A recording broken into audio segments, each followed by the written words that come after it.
Hello, g'day, kia ora, shemai. Welcome to the latest episode of the Be Better podcast with me, as ever, your host, Tim Jones, that B Corp bloke. I've recorded an episode yesterday, so I've already given a shout out to Shayna, who asked me to give her a shout out, who's one of my local listeners, but I'll give her two shout outs back to back. There you go, Shayna. If anyone else is tuning in and you want to shout out, just let me know. I'm happy to do it. As always, every episode I'm begging for likes and subscribes, like all the other good people. We've got Brooke listening in the background on this podcast, and she was saying her favorite podcast is the New York Times one. I'm pretty sure they're asking for likes and subscribes, so I don't feel bad me asking for that as well. Anyway, without further ado, we'll get into today's episode. And with me today, I have got Anita Spiller, and she is dialing in all the way from Squamish in Canada, and she is from the company True Earth. Anita, how's it going? Fantastic. Thanks, Tim. I'm excited to be here, and let's go. Excellent. All things B Corp. Is there a way that you would say hello in your sort of local lingo in Squamish or BC? Yeah, I'm kind of a hey person, which my mother Hey. always hated. She's like, "Why are you doing that? Don't do that. Were you born in a barn? Don't do that." So proper Canadian. I want to say the right answer is hello, but I really am like, "Hey, how you doing?" That's all good. Yeah, I liked it because in New Zealand we say increasingly there's more te ao Māori being used. So kia ora is fairly common, and then I'm half Welsh, so I'm learning some Welsh to connect to my Welsh roots. So shemai is how you say hi in Welsh. So yeah, just like to bring in the world to this podcast. So it's always good to know what the local lingo is. I love that. We might also say bonjour as well, which is the French. Hello. I'm actually for all your French listeners out there. I don't know if I have any, but if we do, bonjour, ça va? So I'm trying to relearn French and learning Welsh. So I'm on the old hashtag. I'll give them a shout out. Duolingo, looking for sponsors. So I'm learning. So what I'm doing is doing the French lesson, and then when I fail the lessons, which I quite often do, I then go back to the Welsh lesson and use the practice mode on Welsh to get my hearts back up. So it's quite confusing because the languages, there's quite a lot of similarity. So in Welsh, window is fenetra, and in French, it's fenetra. So it's like sometimes there's lots of similarity, but then equally, sometimes the word order of Welsh is the opposite to French. So but anyway. It's confusing in your brain, yeah. I did some Spanish during the lockdowns. Nice. I still really, I could maybe get us a table, maybe order us a drink. I'll probably find the bathroom, but other than that. So as long as you can order Helen, who I spoke to yesterday on my podcast, she was talking about she's been trying to learn some languages, and she figured, she was looking at traveling abroad to get out of the UK to do some work, and she figured she wasn't that great at languages, but she figured as well, if you can order a beer, you're doing okay. From there, it's it's all good. Anyway, so just tell people who you are, what you do. If people don't know Anita and they don't know what or who True Earth is. Oh, well, thanks. So I'm the vice president of ESG at True Earth, which sounds very fancy, but really it just gives me the privilege of spearheading our efforts to do kind of three things. So reduce our environmental impact, to promote social responsibility and social good, and then to do some really good governance, because the three things must go together. So I've had the joy of being with True Earth since the early part of 2020, April of 2020, and True Earth was born in 2019. So I'm an OG. I've been there just about as long as everyone, with the exception of our founders, of course.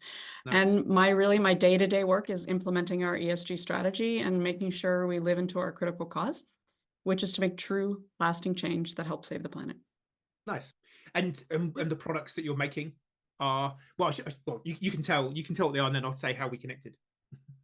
Okay, sure. So True Earth, award-winning, B Corp certified, super proud of that. We're a household cleaning product company, and so we have product for the laundry, the kitchen, and the bathroom, but many folks might know us because we invented the Eco Strip. We hold the trademark on a laundry Eco Strip. So basically, we have done a highly concentrated Eco Strip. Our reason for being is to eradicate plastic. We're just trying to get rid of all of the plastic packaging that is in all of your household cleaning products. And so if you've tried our laundry Eco Strip, then you're a part of our True Earth movement. And I hear, Tim, that you've tried it out. What do you think?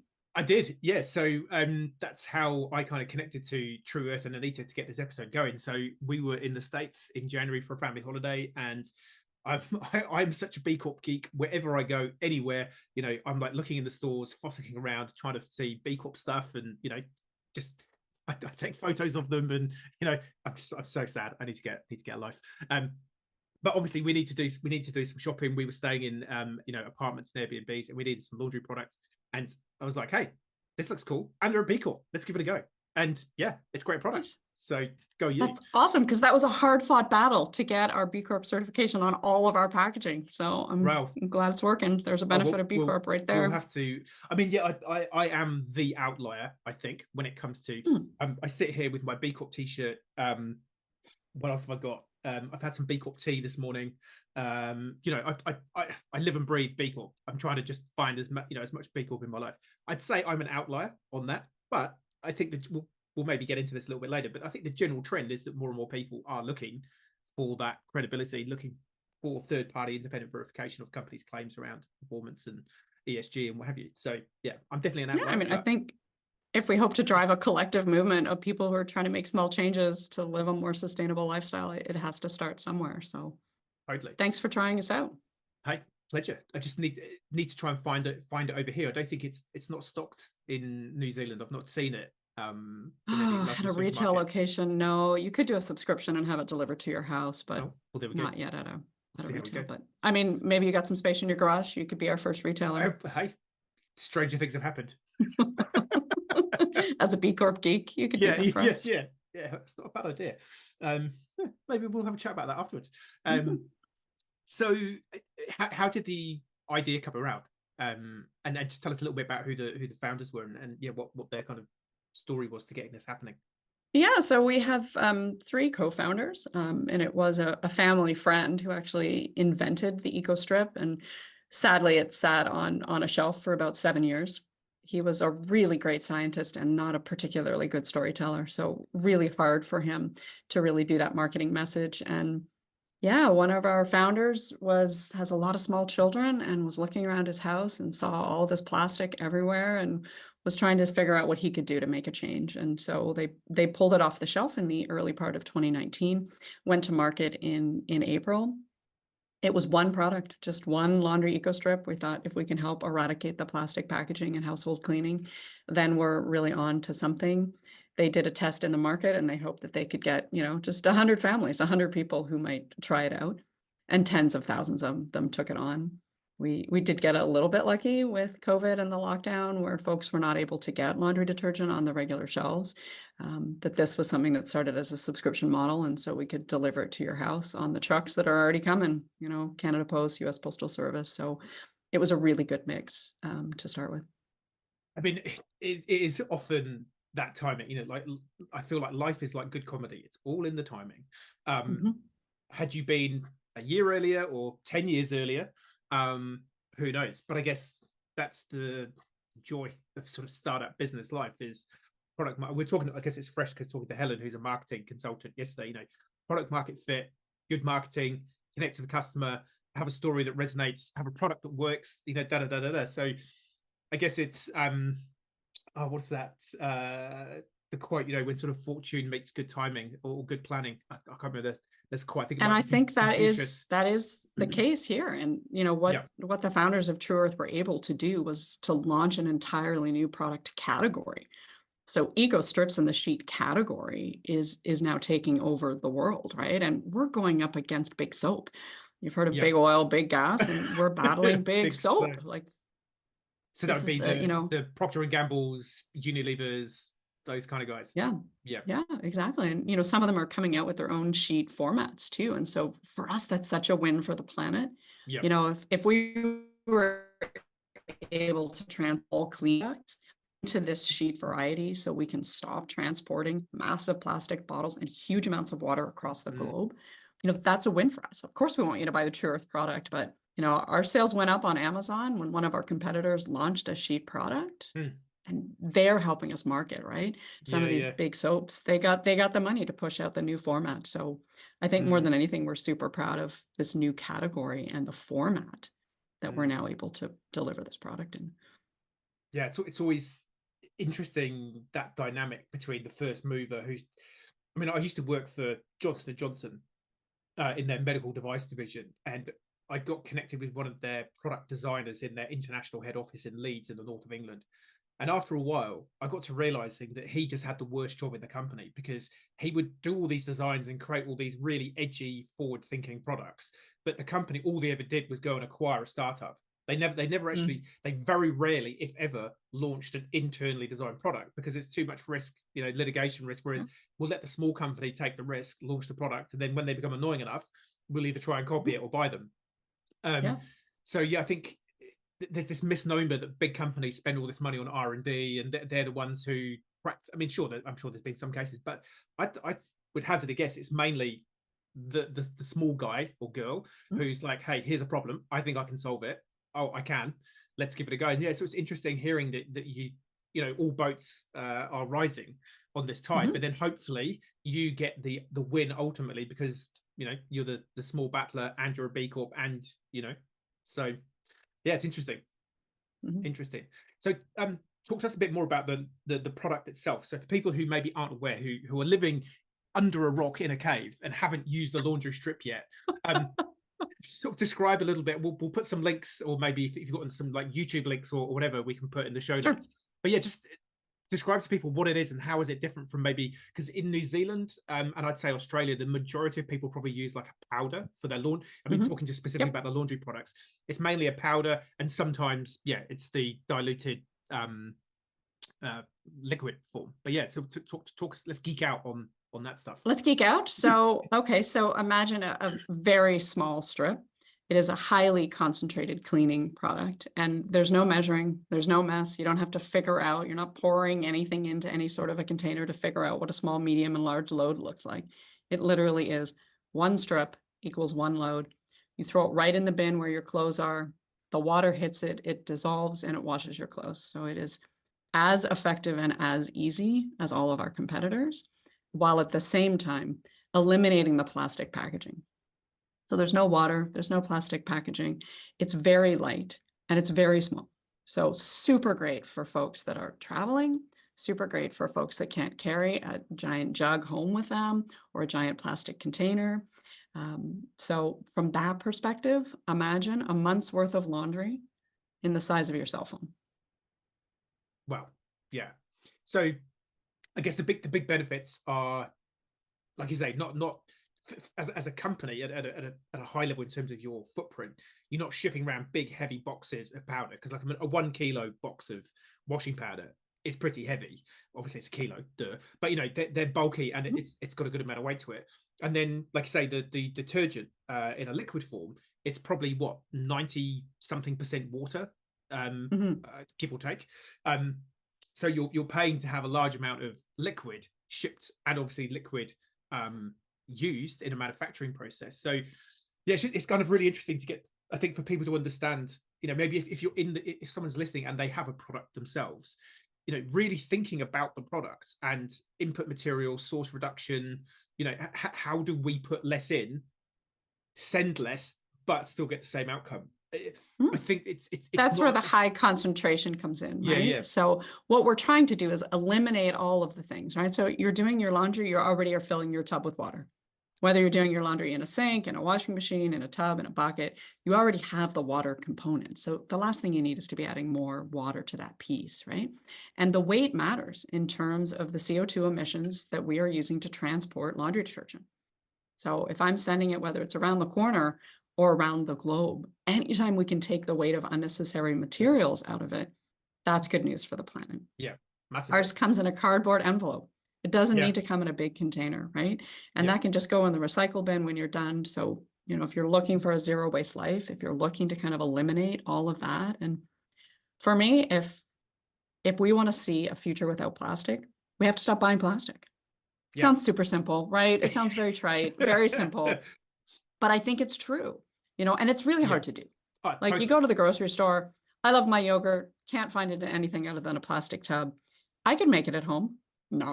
That's never going to happen. So I have to find local solutions. And so what we're just trying to offer is one small change that you can make. And it's not just laundry now. We've done it for our toilet bowl cleaner. We have a multi-surface cleaner. We have a dishwashing tab. We're trying to take everything that's under your sink in your kitchen, your bathroom, and your laundry room, and see if we can deliver it in a highly concentrated format without the need for the plastic packaging. Nice. Have you come across a New Zealand company who's now global called Etique? Fatigue? No. So they focused on personal care, so shampoos, conditioners, moisturizer blocks. But Brianne had a very similar moment. So she's like, why are we making shampoos and conditioners in a diluted format, filling it with water in plastic? And a lot of the stuff that's going in it is chemical based. Yes, they're non-toxic, perhaps, but then you kind of put them all together. Are they? Who knows? No one's ever done the test. Yeah, so she's very similar vibe. She's like, she wants to get rid of plastic from the bathroom, and that was also. I keep saying she sold her stake out of the business. She's now got a separate business. She's doing a similar thing called Incredibles. So she's looking at creating drinks out of like solid bars. Like a tablet or something. Yeah, like a tablet for a drink. So it's really interesting. There's like this explosion in that sort of personal care, food and beverage market of, hang on, it's really dumb to be shipping water around the planet and putting it in plastic.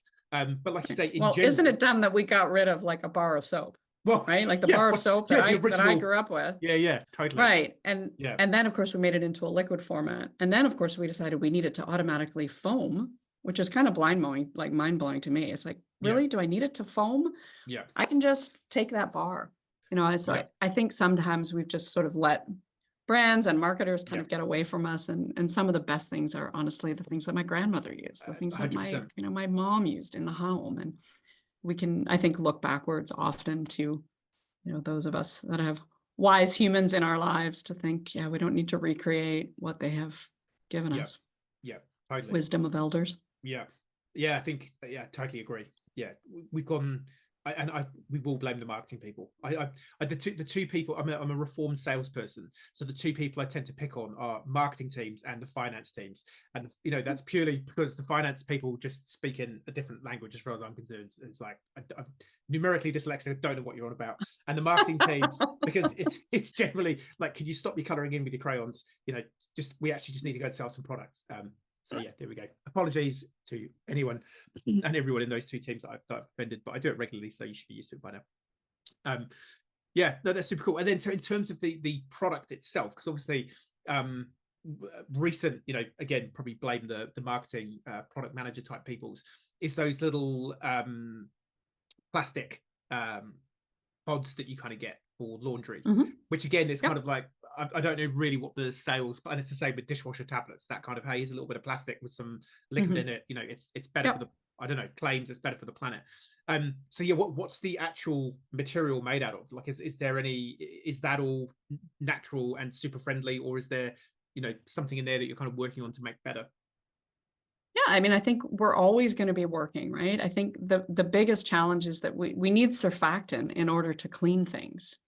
Right. So unless you're just going to use vinegar, there are some challenges with some of the surfactants, but we really literally spend every day of our lives trying to make sure we're using the very cleanest ingredients. And I'm super proud. We're very transparent about all of our ingredients. You can go on to true.earth, which is our website, look up any product, and the full list of ingredients are there.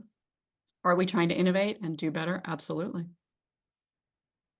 And I think that's the key. I think one of the things that stops people doing good or looking at B Corp is they go, but we're not perfect. And I think this is the thing that, at the minute, to become a B Corp, you need to score a minimum of 80 out of 200 on the assessment. Might be changing. There is no 200-point B Corp. So no one has won B Corp. No one's kind of like, ta-da, we've solved it. We've solved all the problems that business is causing. And so, don't let perfection, be...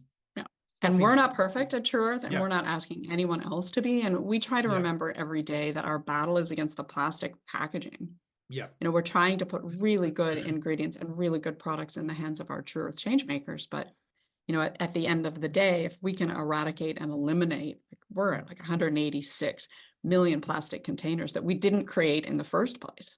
So we don't have to eradicate them because we just didn't create them in the first place. And that's what I would say to folks too, is if you're after perfection, then progress is really going to suffer because we have to move faster. The planet and the people need us to move faster, need us to look at really in-depth systems change. Like we have to recreate the way in which, and that's why we're so proud of this new category, because this is a whole new way of delivering a product to a customer that now some of the big players are getting on board with. So I mean, that's good news for the planet for sure. Mm. No, I think that's key. Progress, not perfection. And that's why, so, when the big part of my job is helping people get through the B Corp assessment. And that for me is the key. And that's why I call that program Be Better. It's like, use the B Corp framework to be a better business, but don't try and be a perfect business, because there is no perfect business. And you can do the best, it's kind of do the best that you can with what you've got to make as much good as you can, but don't kill yourself in the business trying to be perfect, which then ends up in your business probably failing and then no impact being made. It's a tension. But I think that's the interesting part of running a business in the B Corp world, in the modern world, where you're trying to take on a pretty chunky problem as a small startup company. It's like, we're doing our best, man. Like, throw us a bone. But hey, I think that's the fun part of being in this world. It's not just, let's source as many products as cheaply as we can, chuck it in a plastic container, and then sell as many through the supermarkets as we can. Brilliant. We drive off into the sunset with our bags of cash, which is possibly the old model. So how did you get involved? So you knew the founders? Is that how you got roped in, or did you just see a job? No, I knew the CEO. We'd worked together on and off over the years. And when the pandemic hit, he called me and said, I have all this laundry detergent sitting in the warehouse and I want to give it away. Can you help? And I have a long history in social service, and I've worked with a lot of food banks and services over the years. And I said, what's a laundry strip? What's an eco strip? What are you talking about? What is it?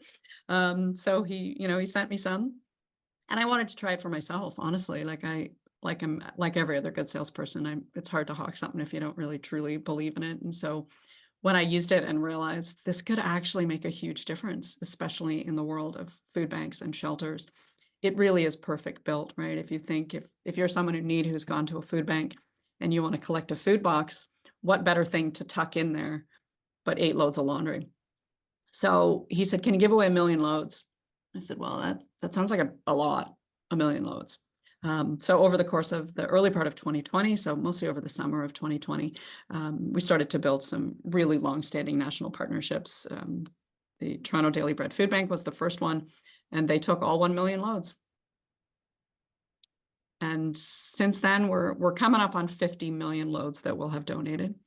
Wow. And we're building long-standing partnerships. We're looking for the large partners to really help us understand where the greatest need is. And as food prices are rising, as housing is increasing, as the world is getting a harder place to live, we want to support those that are suffering from poverty.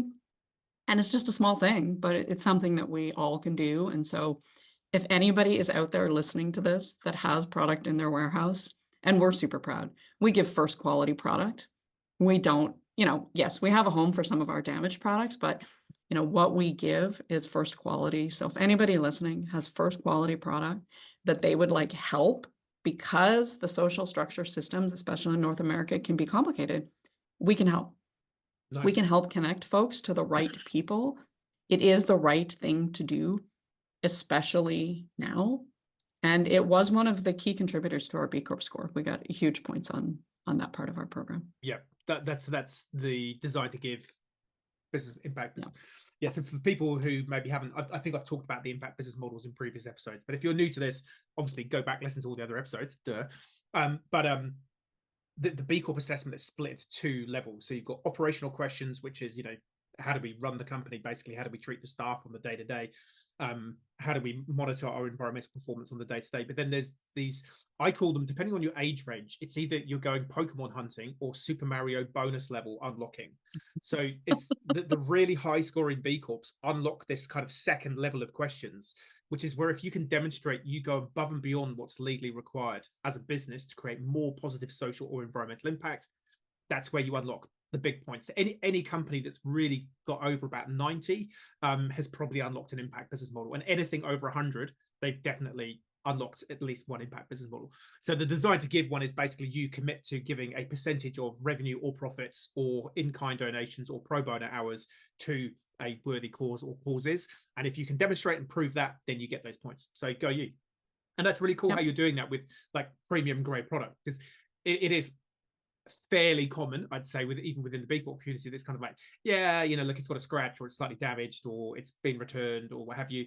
But hey, And I'm not saying you shouldn't give that. Yeah, You should absolutely give that as well. I'm not knocking that, but it is kind of like, but I think there's a real sense with some B Corps that, if you kind of cut them in half, it would be B all the way through to the middle. And I get that impression with you guys. It's like you're designed from day one around environmental impact, but you've also baked in the social impact and that sense of mission and purpose and genuinely want to transform.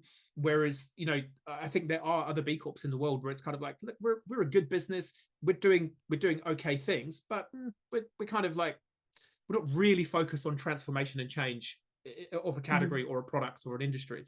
And I think that's, for me, and I think that's, I don't know whether you've done any research or studies on this, but for me, that's the sense I get why companies like yours are performing really well, is because people, it's like it resonates. It's like, oh my word, this is good for the planet, it's good for me, and they're helping other people. Like, why wouldn't I use this product rather than Big Evil Bastards Inc., who I just don't care. It is the 3 Ps, right? Like, we always want to help people with their product purchases, for sure, right? Products matter, but people matter too, and we want to make sure that we are helping people. But we're also have a board. We're also very interested in making profit. My team would not have been able to give away close to 50 million loads of laundry if we weren't making money. And the more our salespeople sell, the more we're able to give away. We have a donation promise that for every $25 that is purchased anywhere in the world, online or in store, we're going to make sure that one person has laundry for a month. Because we believe clean laundry is a human right. And you have to stand behind what you say. And it is for all of us, B Corp and otherwise, to do the right thing. Yeah, that's super cool.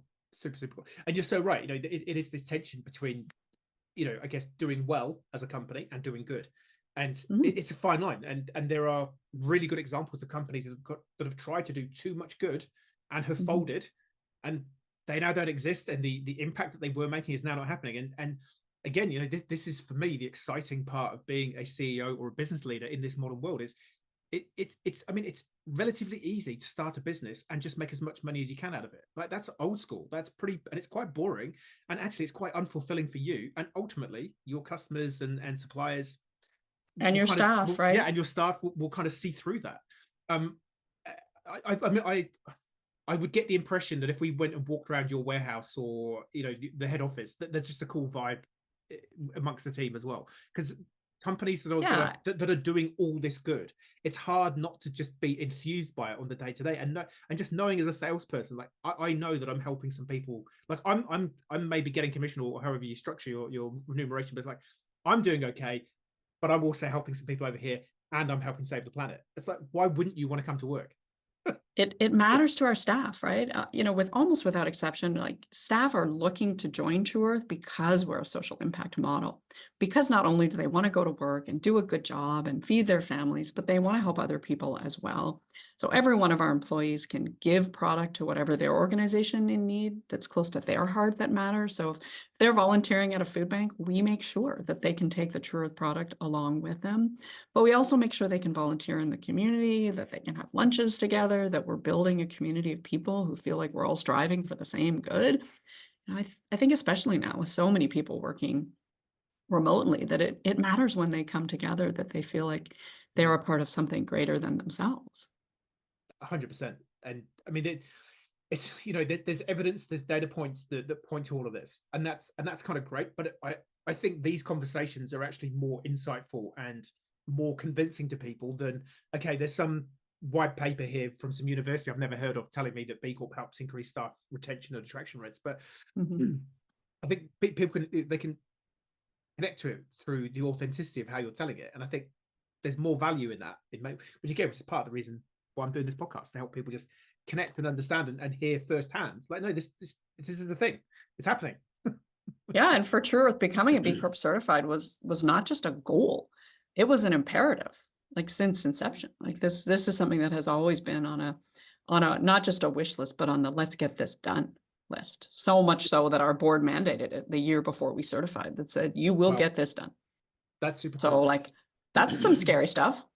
Yeah, you're the second company I've spoken to where So there's one other company that I know based here in New Zealand where the CEO was interviewing for the job, and as part of the interview process, he said one of the things that I would want to do, they gave him the opportunity to give his little pitch, like, what would you do the first 90 days, da, da, da. And he said one of the priorities would be to do B Corp certification. And he said while he was saying that it's mainly the board who are interviewing at this point, they just started chuckling, and he said, oh, what's so funny? He said, oh, that's on our strategic plan for you to implement. And so that's only the second example I know of, though, where the board had gone, no, we're going to get you to implement this. And that's just, super, super cool. I think we're different, though. Like my ESG team, myself and my entire team report directly into the CEO's office, which is very different. Like if I talk to some of my counterparts, many of them are into the risk department or legal or finance. Right. It becomes, a carbon accounting exercise. As opposed to, ours is inbred into who we are. Like this is the core of our being. And because we're into the CEO's office, we do have the ear of the CEO. Just yesterday we were talking about getting everything off of a truck and onto rail. We've done the work. We understand what the CO2 emissions change is going to be. And it was enough for him to just say, we're just going to do it. You can't just start talking about this stuff, right? We have to have single trucks off the road, and we have to start using the best modes of transportation. And so yesterday he wrote a memo. I don't know about other organizations who can literally walk into the CEO's office during their one-on-one and say, I need a memo. I need you to just say, we're moving from truck to rail, full stop. If you need an exception, well, guess what? They have to come to the VP of ESG to plead their case as to why I should let them put it on a truck. I think that's very different from many other organizations that becomes a financial or a risk exercise. Yeah, totally. And again, I think, this is just proof that you've baked in the B Corp across the company. It's a mindset and a way of doing business, not, well, it's this thing that we kind of need to adhere to, or a tick box. And again, you can tell the difference between the companies that have approached it around, this is now baked into the DNA of the company, and it informs and enforces decision making across the company. And again, you can see some of the B Corp light companies where it's like, actually, tough decision. I mean, I'm not saying, again, this is part of this challenge of balancing purpose and profit. Sometimes you have to make the for-profit decision. It's like, honestly, and we do. This, like I say, if it comes down to long-term survivorship of the business or maximizing impact, like sometimes you got to make that tough call. But I think the more you bake it into the DNA, the more it becomes just business as usual. Like B Corp is strategy. It's a whole different ballgame. And again, you can just feel that and sense that in companies like yours, where it's like, it's kind of like, what would B Corp do? Okay, well, we should do that rather than we should do that rather than not. What's the right thing to do is not always the thing that you can do, because you have shareholders, you have a board, you have profit, you have goals you need to meet, but we're having those conversations. And I think that's the key. Is just a beautiful thing. Yeah. It's at least have the conversation rather than old school.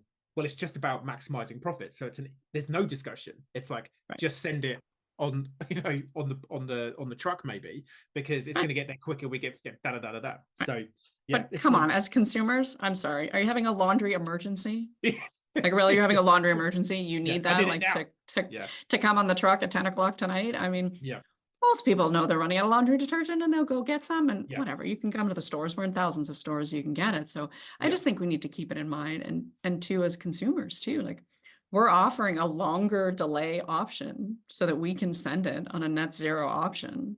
So we don't have to kill the planet so they can get their laundry detergent tomorrow, because nobody needs that. Maybe you do. And if you do, like, we'll get it. Well, you might have been told you need it. And I guess, I mean, we live in a slightly different world here in New Zealand. Like, if you buy something on Amazon, which, I try not to, but it's typically something that I just can't, something from overseas that I want to get here, you're lucky on a week's delivery, so we're very much, New Zealand is pretty poor, or has, I think we've missed out on this whole, same day, maybe even before lunch delivery from Amazon. Thank goodness. Prime or whatever. And so, I think I possibly think in the US and maybe some parts of the UK and Europe that there's been this, expedition of, hey, we can get it there. Like, in fact, I would almost hesitate to say that with AI, it's probably going to get to the point where stuff will turn up and you'll go, but I didn't order that. And then 10 seconds later, you go, oh, I've run out of laundry. Honestly, I think, like, I'm talking to my cell phone and I'm talking about something, and I feel like it's already on the truck at the end of my street. It's just waiting for me to hit the buy now button. It feels like that's where we're getting to. So I think, yeah, sometimes just actually, hey, just slow down a bit. It's like, just take it easy. You don't need to have it next second. Yeah. So when you got the call up, so you mentioned you had a background in sort of social services. Talk to me a bit more about that, because like I say, I always like to kind of explore.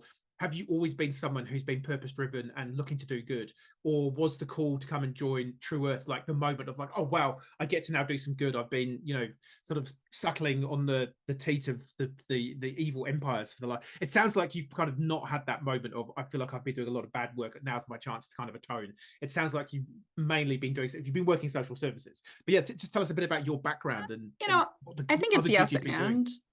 And I think it's yes and really. I mean, I grew up as the youngest of 4 girls, single mom. I had a lot of really powerful female role models in my life who seemed to be breaking barriers at every turn. And I think I was surrounded by people who really believed in social justice, in collaboration, and leaving the planet better than it was, like radical hospitality and inclusion. Mine was the house where everyone was welcome.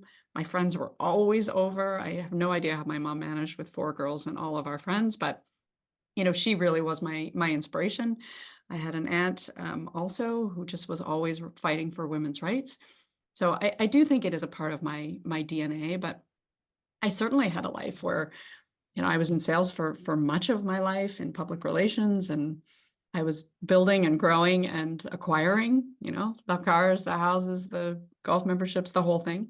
And then I do think there are moments in life you can look back and you can say, yeah, that call from Brad Liskey really did change my life. I'm also a minister in the United Church of Canada. And so people are like, wait, aren't you following Jesus? What's happening? How are you working for a laundry company?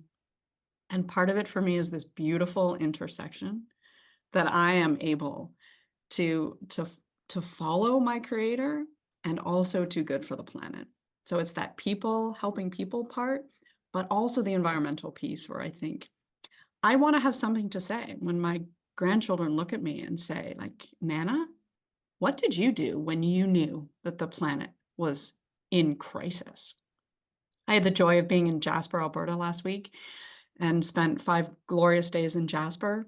And 9 hours after I left, it started to literally burn down, and 30% of the structures burned. It's like, we got to pay attention. We got to go. Like, whoever your God is or your creator and Mother Earth they're pissed off, and they are showing us at every turn. Like, we have to stop being so selfish. So I look at that moment when Brad called me to say, like, thank you, because it gave me this action, this ability to do something about it, to just get out of my own head, get out of my own house, stop just preaching, because I do a lot of preaching, tell people what to do, but here's a way for me to actually put it into action. Nice. And to say, like, I am going to fight for justice. I'm going to fight for economic, social, and environmental justice. And I think everyone has the capacity to do that, because we all have to do something. So if you're listening to this, like, what are you going to do? Let's stop talking about it and let's do something about it. Yeah, love it. Yeah, totally agree. I think, yeah, a lot of people talk about stuff and why is this, that, and why, if you're fired up and you want to get something changed or do something differently about something, well, go volunteer, go find a charity or something that's solving that crisis. Like, you don't have to quit your job and go and start a startup to save the planet and be socially responsible. But go volunteer. There's a great phrase from Gandhi. The best way to find yourself is to lose yourself in the service of others. So I think if you are a bit lost and kind of not sure, and but I want to do good, but I'm kind of stuck on that materialism hedonic treadmill track. It's like, just go give some time to a charity that you are aligned with, and you'll be amazed at what that might do for you and connections it might bring open. It seems selfish to help someone else, but it really is yourself that you're helping more than anything else. Like, when you can recognize and see in the face of others that we are more similar than we are different. We are all walking the same path, and everyone is struggling from something. We all come off looking good, but really everybody has something underneath that they're struggling with. And so part of it for me is when you ask somebody how they are, maybe we ask, like, how's your soul? Yeah. How's your environmental anxiety? Like, how are you feeling about Jasper burning down? Like, there are 100 fires in California right now. Like, I'm sure where you are, like, there are so many environmental impacts. Yeah. And I think I'd be interested on your opinion, as because I think that the more so on that selfishness, like, so for me, the idea of purpose. So if you're living a life of purpose, but the definition of purpose from the dictionary is something's reason for being or use or usefulness, and something's contribution. And so purpose, dedicating, your life to something that's bigger than you. And that bigger than you could just be your family. It could just be looking after your kids. Like, I do a lot of purpose workshops and some purpose coaching, and it's like, if we were just all really good parents to our kids, that would solve a lot of the social and environmental challenges in the world. Because a lot of the reasons why people are destroying the planet and people and just generally being asses is because of that misparenting opportunity, where they're seeking love and affection, and they do that by chasing all the rest of it. So you being the most soul-driven version of you, contributing to something bigger than you, is the most selfish act that you can do, but it's also the most giving act. And I think this is the real conundrum in the modern world. It's like, at the minute, it feels like a lot of people are generally sort of just looking after themselves. And I think it's on the full back or the backdrop of that sort of neoliberal Reagan, Thatcher kind of 80s economics, like, you do you, just amass as much personal wealth, like you do you, and maybe give some to charity, and it will kind of all wash out in the end. And it's like, well, yes, but you just doing you does typically seem to have ended up with quite a few externalities which aren't working for us. So yeah, I totally agree. And I'd be interested on your thoughts. Is the modern, do you feel as a minister that the general decline of connection to spirituality of any sort of kind, whether it's Christianity or any sort of belief system, do you think that has been part of the journey to leading us to this kind of more material, individualistic, there we go, got it third time, kind of world, which in my view has kind of led to some of these issues? I mean, a great question. I think part of it is that there really is no decline in spirituality. There is a decline in people attending church and wanting to be connected to, whatever their version of church is. But when you look at any of the surveys and you talk to people, people are deeply connected. What they are struggling with, I think, is how do we live that out, and how do we surround ourselves with people that share the same values? And I think many people don't even know what their values are. Like, I have two values. They're justice and joy. Nice. And every decision I make in my life, I look through those two lenses. So is this going to provide justice for the world? And is this going to bring me joy? Then I'm going to go ahead and I'm going to do that. But if it doesn't fit one of those two markers, so I think the great place to start for people is like, what are your values? And my daughter called me out. She's like, what do you mean? Like, family's not one of your values, Mom? I have two of my own children and, two that I've been gifted with in life. And it's like, no, but you bring me the greatest joy of my life. They were the best things that I ever did. And I'm fighting for a world where they can have a just future, where young people can afford to own a home, which I don't know about where you live, but in Vancouver, which is one of the most expensive places to live in all of Canada and some parts of the world.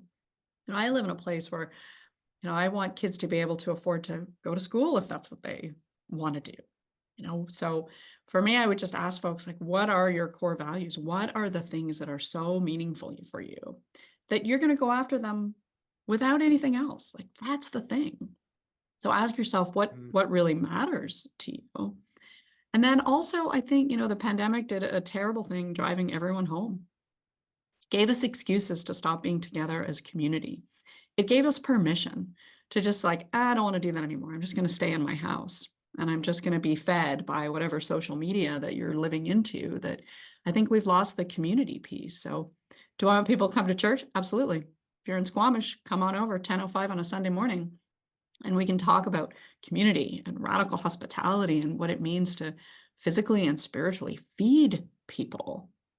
But also, I think we have to get away from competition and start, again, thinking about collaboration. When I was growing up, it really was a neighborhood. It was a neighborhood of families who knew one another. Like, we knew our neighbors intimately. I'd be like, hey, I'm going to Sarah's house. And my mom knew that that was a safe place for me. That we would help each other. If there was a death for a neighbor, we would come with food, with love, with prayers. I think in many ways we can go back to some of those traditional values that might help the world be less selfish. Yeah, I think the community, I feel, has, as a word, has lost something. I think, because you sort of think of, well, community neighborhood watch. So you kind of think, oh, it's the busy bee old lady down the street, or you think of someone who's good in the community. It's kind of like, it doesn't. I think part of it's things, it doesn't sound sexy and exciting for people. And I think your reflection on the COVID thing is really, really interesting, because we had a series of massive earthquakes here in Christchurch, 2010, 2011. And what was really interesting there was community did come together. So, you know, the first earthquake happened at something like 4 a.m. in the morning. I can't remember what it was. And literally, we were all standing outside in the street in our pajamas going, wow, what was that? You know, is this has a nuclear bomb just dropped? You know, that, because that's what it kind of felt like. And I'll just never forget, like, the silence apart from all the car and house alarms going off. That was the only noise you could hear. And suddenly, the next door neighbor, who we'd never said hello to in 2 years, you know, are you okay? You know, we're suddenly, you know, we're all coming together. Oh, do you need this? Do you need that? And I also sort of reflect back on, you know, business originally. So indulge my degree is in medieval history, but, you know, back in the day, that's super useful, I bet. It's super useful, particularly doing B Corp consulting. Yeah, you'd be so surprised. But, you know, back in the day, a lot of us were named after the contribution that we made to our community. So if you're the smith, you know, you're the blacksmith. If you're shoemaker or shoemaker, you were the shoemaker. And so the sense of, we used, again, I think, like, we've had all this stuff. I just think the last couple of 100 years industrial revolution has actually been the aberration. Actually, I think for a long time, I'm not, and I've said it before, I'm not saying that your average blacksmith in the 1000s had a great environmental policy, and his intern policy, you know, was probably not great. And yeah, there was probably they probably weren't paying a living wage. But, you know, fundamentally, the idea that they were there to serve the community, if they weren't providing a good product with respect, you know, they would be run out of town. It's like, we don't want you. Of course they would. Yeah. And I think that's what we need to try and bring back, is that idea of connection, community, doing good. You know, by doing good, we all do well. Yeah. Love it.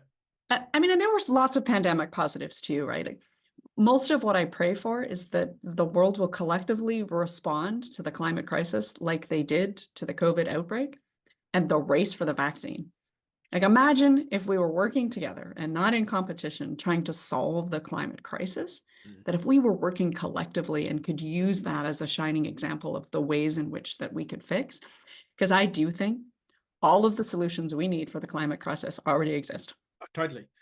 I mean, I think they're out there. I think innovation matters. I think lots of innovation is being squashed.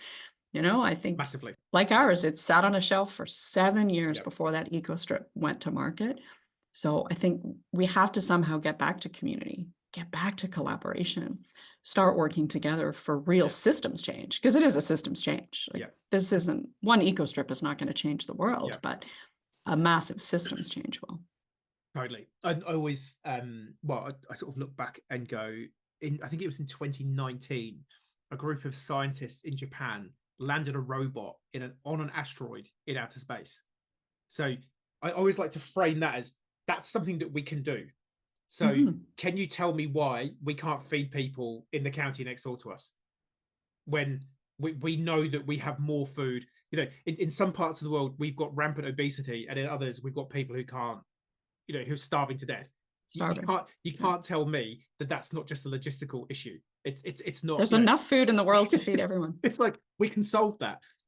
And I think on your I've heard other people call it co-opetition, where you're sort of like your competitors, but you cooperate. You know, again, great example, it was the medical device world I used to work in. You know, companies would, I don't know, I've got a couple of pens. You know, let's say I'm holding up a black biro or felt tip pen and a silver fountain pen. So let's say the black pen is the standard product. Some company invents the silver one, which is ever so slightly different, but they will then lock down, you know, 1,000 patents around that new pen to stop everyone else who's got the commoditized version getting close to that. And you kind of go, well, is that actually helping patients get better outcomes? No, it's helping you maintain your profits for 25 years while the patent runs. And the other sort of thing I think of is, you know, what if Apple and Samsung got together and said, well, actually, how do we work together to solve interhuman communication rather than who can sell more phones than the other? It's just like, yeah, you're obviously thinking, I wonder or suggest that your spiritual connection and background is providing you a higher level of awareness and consciousness around those kind of ideas. So go you. I sure hope so. A force for good in more ways than one. So B Corp. So like you said, it was on the board's mandate. The team were kind of like, we're bigger B Corp from day one. Do you know how they heard of B Corp? Because 2019, it's still, relatively new-ish around the block. So I can take credit for that. So it was a part of the ESG strategy. I mean, if we're being perfectly honest, it was a Series A strategy. It was, we wanted to show that we were, responsible business partners with great practices, with a commitment to play our part and to provide some economic systems change. But more than anything, it was something for me that we could lean into and leverage the community. And while at that time, it was relatively unheard of, you would say B Corp to a consumer and they'd be like, oh, I don't know what that is.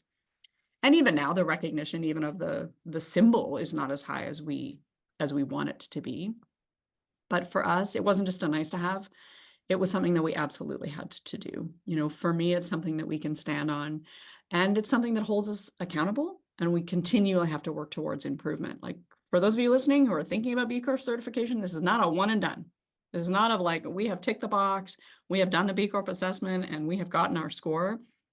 There is a commitment to constant improvement. And I think that's good for all of us. We're forced to be accountable. I like to say B Corp's not for Christmas, it's for life. It really is. And what was the process like? So you were relatively small sort of startup still at the point, or had you gone sort of pretty big pretty quick? Yeah, at that point. So we certified. When did we certify? So we certified in April of 2023, and we started 18 months before that. Yep. So it would have been the back end of 2021. So still COVID, still lockdown here, more so in the eastern part of the country, but certainly here in the West as well. I wish I knew now what I didn't know then. It was a struggle. I didn't know enough to hire a consultant, and even then probably couldn't afford it. I couldn't have gotten the budget to do it anyway. And so Kate Hubers and I led the charge. And, we have a pretty high sense of ourselves. We're like, we got this. How hard could this be? No problem, right? So we thought we would come in with a score around 99. When we had done our first assessment, we thought, no problem. 80, easy. For those of you who haven't done the assessment, we called it whack-a-mole, which was an old game where literally the head of the animal would pop up and you'd try to just beat it down, but then 3 more heads would pop up because you unlock these different questions and these different levels and what you think is super easy. And then you get reviewed and you have to prove everything that you said. So the thing I didn't know then was that I would have asked for the proof from all the business units in the moment when they were selecting their answer. So if they're saying A, B, or C, it's like, show me why you think it's B. Where's the backup? Because the best part of B Corp is that they are looking under your hood. They look at everything. They question everything. I think at the time we'd given 20 million loads away and we couldn't get full marks. It's like, how could we have given away close to $10 million worth of product and we can't get full marks? Because we had to prove the impact. It wasn't enough for us to just say that we did it. We needed to hear from those end users that it was really good for them. But the best part of it was it's this beautiful gap analysis. Like it really in and of itself created the plan for the following 3 years because we squeaked in at 82.2. That's a long way from 99. Yeah, and it's not uncommon. I think people, people who I help, they've either massively under awarded points because they haven't unlocked the impact business models. Mm-hmm. They go, yeah, look, we're sitting at 180, and it's like, no, you're not. So yeah, I hear you. Yeah. I mean, it is one of the best things we ever did. Honestly, it helped us. I think get into the rest of the business units for them to understand what it means to be a business for good, because they had to go deep, right? They had to really unlock and think about the questions. It wasn't enough to just do a survey and be done. And then after, in the last couple of years, when we've been looking at the improvement, we're creating policy now. We're changing the way in which we're governing because of the answers that we had originally given, because being responsible business is really important to us. And it is a giant process. And at the time when we qualified, I said, I am never doing that again. I will quit in 3 years less 6 months. Because it was hard, because we didn't have a consultant. Because you know what? I didn't know you then. I wish I had known you then, because maybe I could have called you and said, it's all good. It's all good. So yeah, my advice is like, join the community, go to every one of their webinars, read, ask questions. If you can afford an advisor, do that. But it is really powerful work, and it was one of the best things we've ever done. I'm really super proud of our B Corp certification. Nice.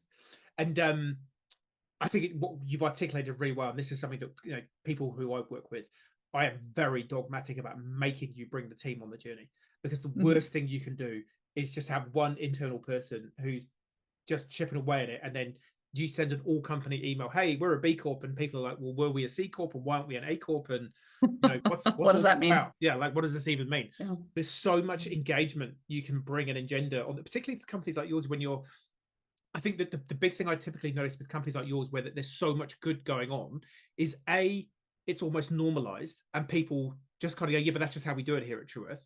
And sometimes having someone external go, no, actually, this is amazing what you're doing. Like I had that with one client, Genora. They were just like, yeah, but we just do that. It's like, not every company is doing this though. What you're doing is actually very, very special.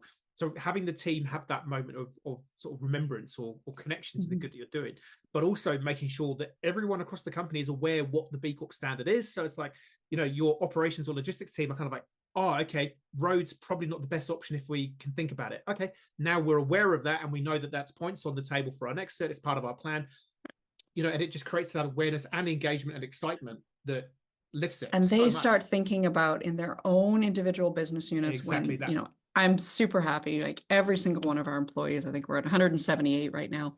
Every single one of them has an ESG accountability. They have their 5 that relate to their business practice, and then they have an ESG accountability, and our team meets with them to say, here's what you can do to work for our company that is trying to do business for good. And so of course, they're compensated for that too. So it matters to them. They want to hit their goals, but they get super excited when they come up with a change, right? When a staff from one of our manufacturing plants comes and says, you know, we have an air gap in our delivery door. I'm like, oh yeah, well, let's pull the bills from that. Let's see what's happening there. And then they uncover and they do a fix, and they see all their bills go down. And it's like, oh, you did that. You uncovered that. Not only did, you know, and we know when you cut your carbon, you cut your costs. So great savings for them. So when you see some of these other units come back and they have all this excitement around stuff, you're like, that was hard fought to get there. Because originally this was like, you got to do it because the board said so. You got to do it because the VP of ESG said so. When it becomes internalized, it's a whole different thing. Like that's a joy to work with people who deeply care. Totally. It's just, I call it like the self-sourcing chocolate cake of goodness. It's just like a souffle or this it's just like chocolate's just pouring out and it's resourcing itself, and there's just more chocolate and everyone's just having a great time. And you just build that momentum, and you become, I think, an unstoppable force at that point for good. When it's just everyone's, and you're gonna have folks, right? Like any of your marketing people out there, like, to get the B Corp logo on our packaging was hard fought. You know, real estate is expensive on packaging, and to put that B Corp logo on meant that something else had to give. And so that was a struggle, but we're there and we're committed, and we'll have it on every single packaging moving forward. And we know that consumers don't always know what that means right now, but we know that the movement is growing. We know that we're engaging consumers. We know that they are wanting and looking to make purchases that meet these like really high verified standards of ESG. And B Corp is the way to say that, all in one little stamp, right? Nailed it. Mic drop.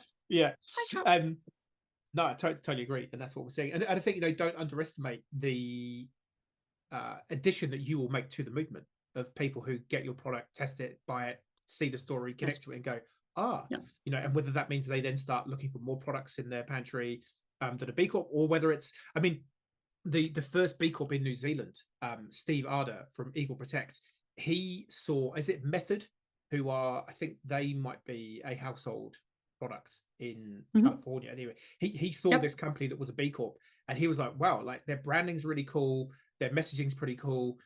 what is this B Corp thing? He did some research on it. He's like, oh my God, like this is really awesome. Like I want to do it. And so in 2012, B Lab wasn't in this region. So he had to ring the American B Lab and say, hey, I'm in New Zealand. And they're kind of like, new where?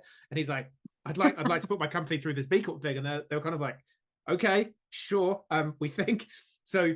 Don't underestimate the impact that I think the consumer facing brands, you are the cold face or the front, front lines of this conversion, because people see it in the supermarket. Whereas, for me as a business consultant, the only people who see my B Corp logo are the people who already know about B Corp, or the rubbish that I spout on LinkedIn or whatever. But it is, I think, incumbent for all of us in the B Corp movement to be talking about what it means, why it matters, who our favorite B Corps are. Like it isn't enough, and we can't put all of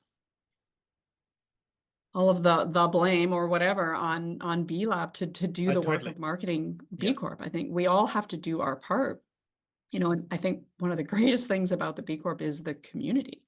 We've only been a part of the community for just over a year now, but the relationships that we have built, the learnings, the community, the way in which you can take a need to this community, and they are more than willing to help. There isn't that like, oh, I don't know if we should help you or not, because we're B Corps. We are in this together, working together for the betterment of all. 100% agree. So what's the future look like for True Earth? Have you got any impact improvement plans on the radar, or any other cool products that are coming into the market that you want to tell people about?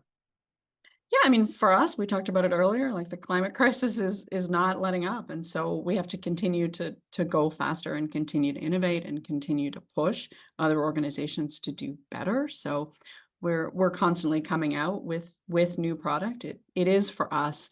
And if you look at, I can't tell you what the next product is, but if you just look under your sink in your kitchen or your bathroom or your laundry room, you're going to be like, oh, I wonder if they're going to do that. Top secret. We just recently came out with an in-laundry wash fabric softener, which is an awesome product. Like, not everyone uses fabric softener, but if you're a fabric softener person out there, I would say give it a try.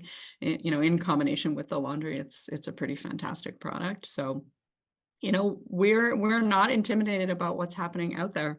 We want to continue to deliver products for our customers that is going to help them eliminate that plastic. And so when we look to the future, we think part of that B Corp strategy too is in the improvement piece, in the things that, and much of it is like, it's not that we weren't doing everything, it's that we weren't able to prove it. Like we didn't have a policy, or we didn't really understand the logistics. We didn't have kind of the backup paperwork. And I think to strengthen the hold and the level of accountability, we have to just keep chipping away at it. Our goal is always between a 15 and 20% improvement every year. Nice. And that's a heavy lift for an organization that's trying to launch new products and save the world. But yeah, we're certainly working on it. And then, of course, we don't know what the new standards are going to look like. Yep. That's a whole other ball game.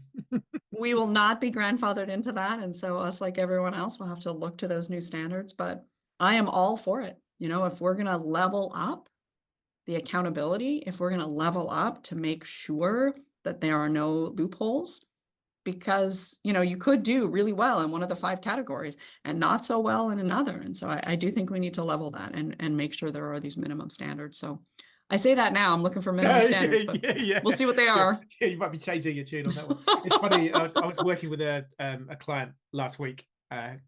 We did, so some clients like to just do like an all-day event. They just like lock the team in the room and we don't leave until we've got every question answered. Others are just horrified at the thought of that. It's like, no, we want to do it in little that sounds terrible. Anyway, with all my clients, I do a kickoff session where we explain, like, actually what is B Corp, where did B Corp come from, what are some examples of B Corp, so just to set the scene and get everyone excited. And talk about the controversial industries and how there are some companies that can't be a B Corp. And someone always goes, oh, that's interesting that tobacco can't be B Corp, but alcohol can. And I normally say, yeah, at the end of the day, when we've gone through B Corp, ask me again whether you think alcohol should be a B Corp or not.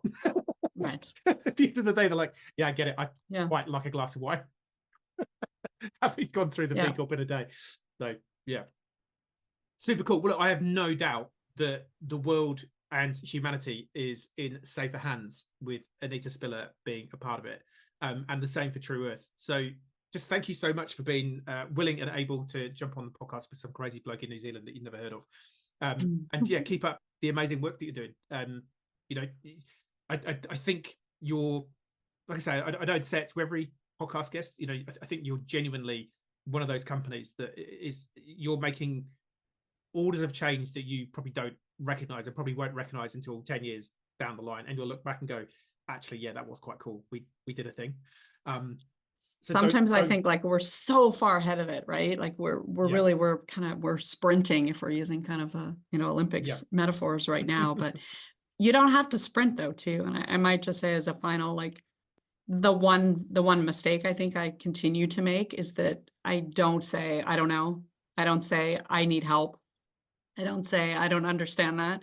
So I think we can all live into, and maybe we just need to be like toddlers, right? Like 4-year-olds say, but why? But why? But why? I don't know why. It's like, I think we can all be more comfortable in just leaning into, there's so many experts out there that can help us do this work that we don't all have to pretend that we know everything. It's okay to know nothing. 100%. 100%. Thank you for having me. This was a joy. It's been great. So yeah, keep up the great work. And hopefully I'll get over to Vancouver at some point and drop in maybe for a service on the way to some skiing in Whistler. I love that. You didn't ask me what my favorite B Corp was. So I was actually going to, you're right, I didn't. So who is your favorite B Corp? Well, other than True Earth, of course. Cheekbone Beauty. Cheekbone Do you know Beauty? Jen Harper? No. If you know her, no. let's connect and let's get her on the podcast. You should interview her. So she is one of the first Indigenous owned and founded cosmetics company. And she really wanted to see Indigenous women represented. And she wanted to produce really great product. She has an incredible line of product that started with lip gloss. What girl doesn't like a little bit of lip gloss? And she's creating space in the beauty industry. And so if you haven't heard of Cheekbone Beauty, then look it up, buy some product. I think they're an incredible example of B Corp. I think Jen often said something like representation saves lives. And I think that's true. She tells an incredible story about her brother. And so please interview her just so I can listen to her again and her incredible company. If you've got a connection, let me know. If not, I'll just reach out to her and say, Anita said, I should talk to you. Cheekbone Beauty. Cool. We'll go. And True Earth. And True Earth. Yeah. So if people are listening and they want to get yourself some True Earth product, it's your website is True Earth. True.earth. Or True.earth. No, True.earth. Yeah. So .earth is an extension. Nice. Who knew? It's about time. Who knew? Yeah. TRU.earth. TRU.earth. There we go. Cool. So we'll put that in the show notes for all the rest of it. But yeah, again, thank you so much, Anita. It's been great to connect. Absolutely love your work. And yeah, hopefully we'll meet in person one day. Who knows? Come see us in Canada. We'll do.